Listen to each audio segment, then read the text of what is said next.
Ce volume, Quand Minerve passe les monts, réunit une série d'articles qui ont été publiés à l'issue d'un séminaire organisé par Olivier Guerrier à l'université Toulouse-Jean Jaurès entre 2017 et 2019.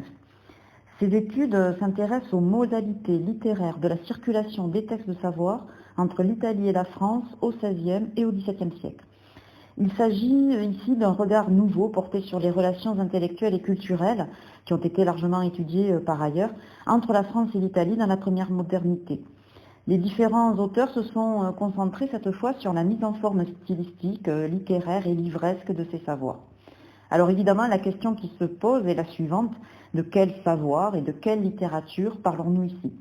Pour ce qui est des savoirs, nous avons considéré l'ensemble des disciplines institutionnelles héritées de la tradition médiévale et enseignées dans les universités européennes, auxquelles se sont ajoutés les nouveaux savoirs venus de l'humanisme, les sciences pratiques, humaines, naturelles, la philosophie morale, sans oublier évidemment l'évolution des connaissances scientifiques du temps, portées par Copernic, Galilée, Machiavel et tant d'autres.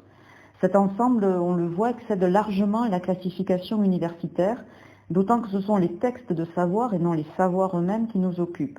Il a donc fallu étendre encore notre champ d'investigation, car la littérature recouvre évidemment à la Renaissance des sens très fluctuants et très différents de ceux d'aujourd'hui. Pour analyser la mise en forme, la vulgarisation, la publication, la diffusion et la lecture aussi de ces textes, il était nécessaire de prendre en compte à la fois les conceptions anciennes et les conceptions actuelles du mot littérature et de ce qui appartient aussi au littéraire. Il faut avoir à l'esprit que la porosité entre les domaines de la connaissance était plus forte au XVIe ou XVIIe siècle que de nos jours, et que les croisements entre littérature et savoir étaient plus complexes et s'opéraient aussi bien dans un sens que dans l'autre.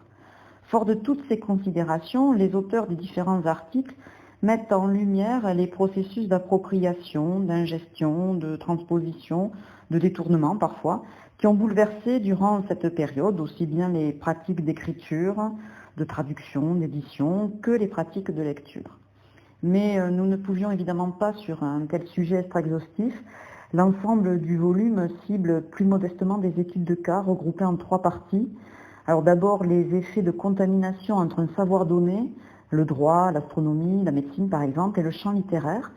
Ensuite, dans une deuxième partie, quelques exemples précis de formes textuelles nouvelles qui apparaissent à la faveur des pratiques savantes échangées. Et enfin, dans la dernière partie, on dresse le portrait de personnalités qui ont joué un rôle dans cette circulation des savoirs entre les deux pays.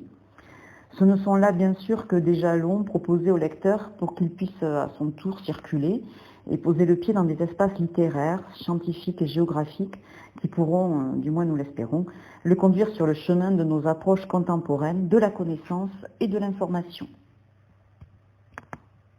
Espérons le conduire sur le chemin de nos approches contemporaines de la connaissance et de l'information. Espérons le conduire sur le chemin de nos approches contemporaines de la connaissance et de l'information.